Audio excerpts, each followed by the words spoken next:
And I think the team that prior to last year had been to 5 of 7 Super Bowls, and while Brew correctly points out the last couple years Mahomes' stats were down, but they won 15 games. The team wasn't down. You know what I mean? Because this is not a specific just to Mahomes conversation. Right. The team was not down when they went 15-1 and then lost the Super Bowl the year before when they went. I guess they were down a little bit when they went 11-5 or 6, but they then won the Super Bowl.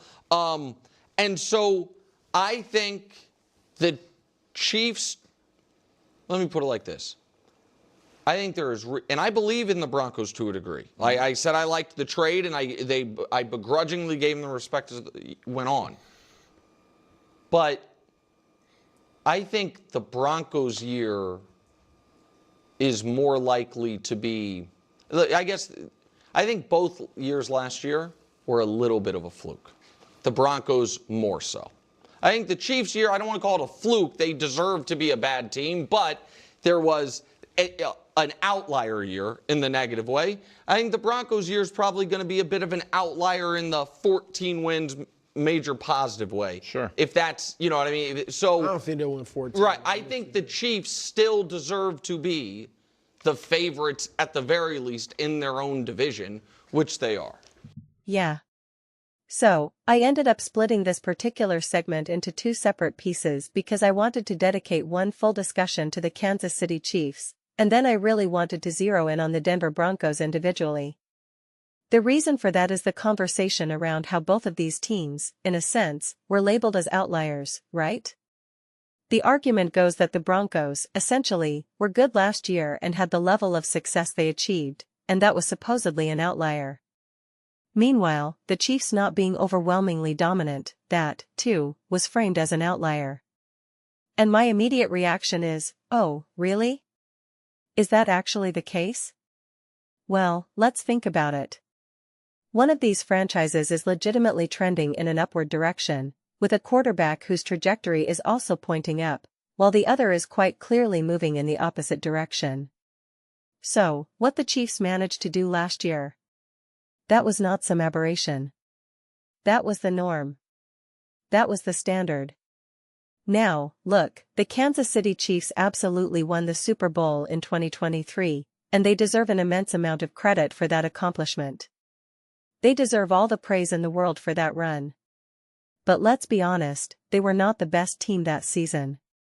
They were not some all-time great, elite juggernaut. Weren't they the 3rd seed? Or maybe the 4th? I think they ended up as the 3 seed.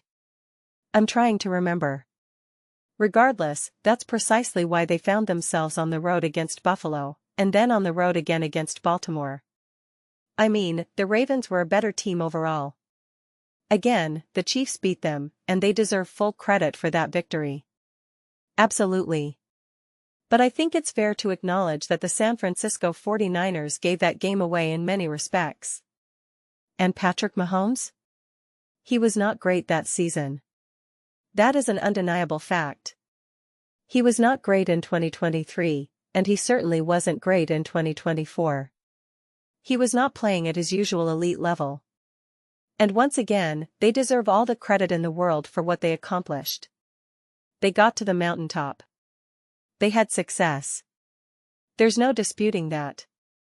Okay.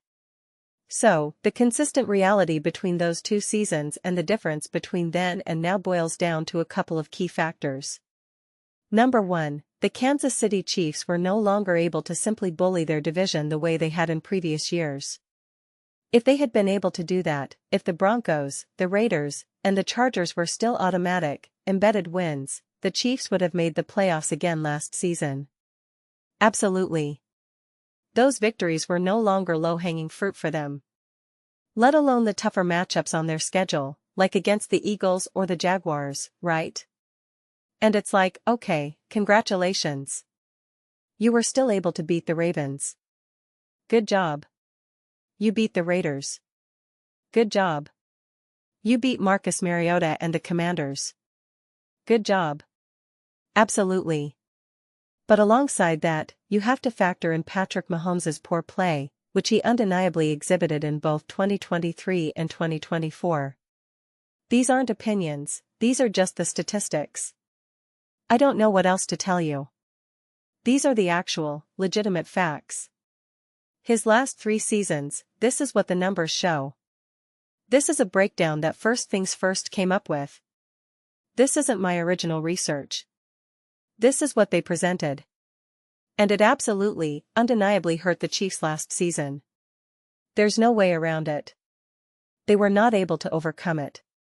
They simply weren't. So, if you want to claim that was an outlier, when statistically, from both a team perspective and a quarterback perspective, it's actually consistent with the data, then you're ignoring the evidence. And then on the flip side, you want to say what the Broncos did was an outlier because they experienced a lot of success. And my response is, no, it's not. That's their actual trend. They are legitimately trending upward. That is not an outlier.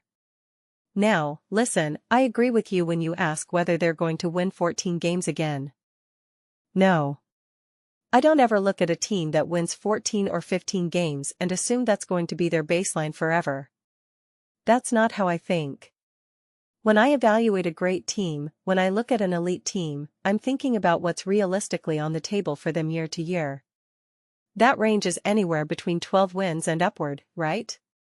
I mean, if you win 14, 15, or 16 games, obviously 16 is an enormous number, you're in a very specific situation where essentially everything has gone right for you. Everything has aligned. The other team missed an extra point. You were on the receiving end of some fortunate bounces. But if you go from 14 wins to 12 wins, I don't look at the 14-win team and automatically conclude that they are fundamentally superior to the 12-win team. That's just not how I view football. I understand that the way some of these games unfold, the Broncos absolutely won games that they absolutely could have lost. And again, they deserve credit for winning those games. But the reality is, they could have lost them. Conversely, there are other teams that should have won certain games and ended up losing. I'm not a believer in the idea that you are what your record says you are. That perspective has never made sense to me. It's never resonated. College football, interestingly, has it closer to being correct in that regard. They get things wrong plenty of times, but it's not about style points. It's about the quality of play. Blowing out a team by a huge margin doesn't automatically mean that was a monumental, great victory. I look for quality of play. I have seen the Broncos play better in losses that made me feel more optimistic about them than some of the games they actually won. Because again, it comes down to the quality of play. And the quality of play for the Denver Broncos has clearly been better and has been improving year after year. That's an obvious observation. So, if we want to hide behind the argument, well, I don't know if they're going to win 14 games again, I don't care about that. I don't know if any team is going to win 14 games again. How that unfolds depends on so many other factors. Are the Raiders terrible? Are the Chargers terrible? Do you miss that field goal? Do you make that field goal? Did the other team muff a punt, giving you the ball on the 3-yard line? It's all the random things we see throughout the course of a season, which the Denver Broncos, quite frankly, had a front row seat to last year. They experienced all the crazy ways you can win a football game. The Broncos were definitely part of that train last season. No doubt about it. Just like how the Chiefs were able to win their 15 games or whatever it was during their Super Bowl season. The Broncos were on the opposite end of that dynamic, obviously, in the Broncos versus Chiefs game, right? So, you just never have any idea how that pendulum is going to swing. You never know which side of the coin is going to land facing up in any given year. To me, that's the wrong conversation to be having. That's why, for this video, I wanted to focus on this idea of, oh, listen, the Broncos deserve credit, but the fact that you have to begrudgingly give the Broncos credit, that, right there, is the truth. That's where the problem lies. You're not actually seeing the situation clearly. You're seeing it through your hopes and dreams rather than through the reality of the situation. The reality is that the Broncos are actually, legitimately, genuinely, undeniably a great team. Oh my gosh. No way. What? No. No. Yeah. Sorry. Bo Nix is actually a really, really, really good quarterback. Who, so far, has shown moments of being genuinely great. Being genuinely great. And the question is how high that ceiling is going to go. If you are so confident in your ability to say, nope, it's not going to continue, then, snorts, you must be a genuine truth seer. You must have some special insight.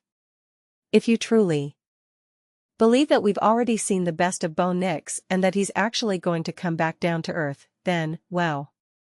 That's impressive that you can literally see counter to the evidence of what we've witnessed on the field.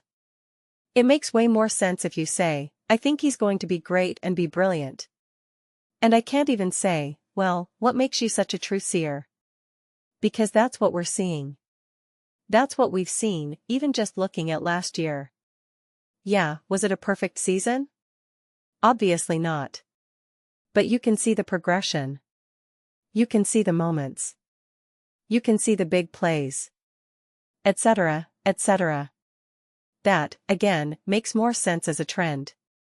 If you want to stop that trend and cut it off right before it continues, then you better give me a solid reason why. And the reality is, there is no reason why. There actually isn't. Your reason would be, well, that's what happens in football sometimes. That's what happens with some quarterbacks. And it's like, I guess? The only way the Broncos aren't great is outside of injuries. It's always that looming thing that hangs over any team. As long as Bo Nix doesn't become someone where you say, well, okay, this guy is just not quite who I thought he was. But if he is who we think he is, and that's why I've even said, poor man's Kirk Cousins, I've said that in multiple videos now, don't worry, I won't go through the whole rant again, this team is going to be great.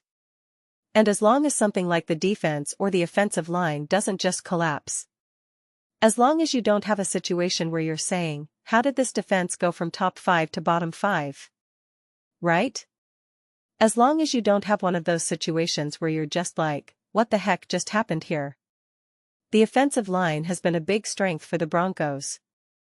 You don't want a situation like we saw with the Eagles where one season the offensive line is such a strength, and then the next season it's not, and you're wondering, how did that just happen? Part of that was injury, coaching, etc. But as long as you don't have one of those whiplash-type situations with specifically the defense or something, as long as there's no whiplash where you're saying, I don't understand.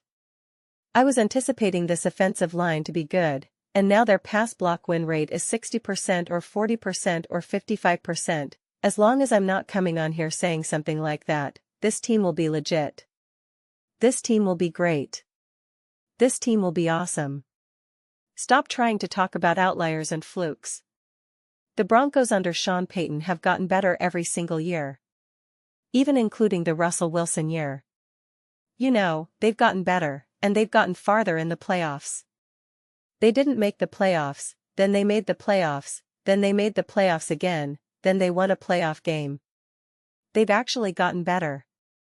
They beat the team that beat them the year before in the playoffs. The second time around, they beat them. The one time they were the wild card.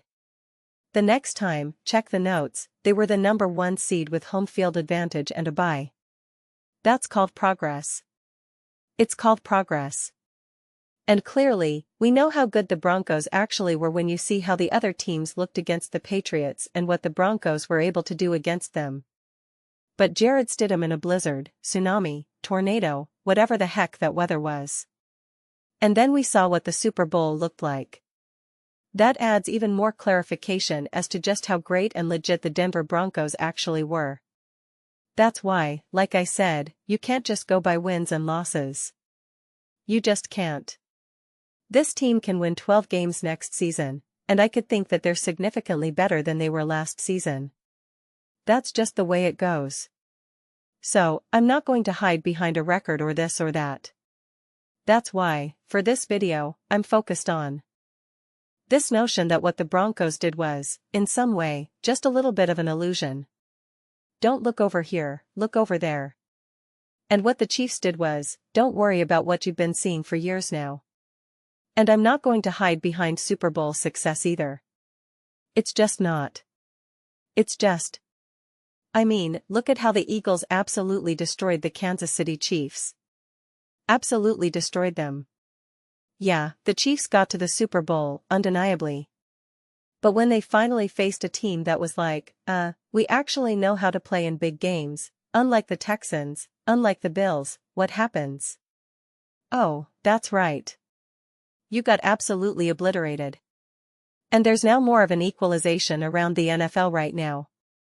The Chiefs are not in a position where they can exploit the ineptitudes of the Baltimore Ravens, the Buffalo Bills, the Denver Broncos, the Las Vegas Raiders. That page has been turned. That time in the NFL, for now, is seemingly done. And it's certainly going to come back around. It always will. There are always going to be stretches of time where you're just like, oh my God, these teams are awful. And it's about taking advantage. It's what the Patriots did. It's what the Eagles have done in their division. And the Cowboys, for that matter, for stretches as well. It's what the Chiefs have done specifically in their division. A lot of times, you're just taking advantage of the ineptitudes or the weaknesses of other teams, not so much because of your own overwhelming greatness. And again, you deserve credit for that. It's not like it's a cheap way of winning. You deserve all the credit for it as well. But it's different when those other teams catch up. When that happens, you're just like, okay, now it's actually even harder than it appears to keep winning. Which we've literally seen. We literally saw it with the Kansas City Chiefs. So, the real question is not whether they can get back to just exploiting teams. The question is whether they can get good enough to genuinely compete. They were not able to take advantage of the Denver Broncos' ineptitudes, and therefore the Denver Broncos were like, we are actually taking advantage of your ineptitudes in this moment. The script was genuinely flipped. And Nick Wright even had to concede that and just be like, the Broncos essentially did what I expected the Chiefs to be able to do. And it's like, yeah, why? Because the Broncos are actually competent now. And this is what I said. This is what happens when you actually have great coaching, etc., in this division. You win those games. That's what a Sean Payton brings. That's what a Bo Nix can bring. That is what a Justin Herbert can bring and a Jim Harbaugh. You don't have the same dynamic anymore. The other team, a better team like the Chiefs in years past, can't lean on, well, our quarterback is just fundamentally better than yours. Not only that, but your quarterback doesn't know how to win games like this, and your coaching staff doesn't know how to do it. I get to exploit you now. I get to impose my will on you now. That is not the situation anymore. It's not the situation. So, we can talk about outliers and flukes all we want. All we want. Just don't look over here. It's over there. No, it's over there. No, it's over here. The Broncos are here. I do find it funny that there's such resistance to that. I really do. It genuinely makes me smile. I don't know why. It just does. It really puts such a big smile on my face. The idea that the Broncos are genuinely legit and there is such an inability to accept that, it just makes me laugh. This isn't a fake laugh. Like, it genuinely puts a smile on my face. I mean, I don't know why, but it does. But those are just my thoughts. I'd absolutely love to hear yours. What do you guys all think about the Denver Broncos? Do they deserve more faith? Do you think what they did last season, their success, was an outlier and the Chiefs' failures were an outlier? Let me know your thoughts. I read every single comment. Whether you agree with me or disagree with me, either way, let's get to some discussions. Let's get to some fights. But ultimately, let's just have some fun. And please do consider subscribing. We're building an amazing community here, and I absolutely love to see you be a part of it. I want to build something that we all genuinely feel connected to.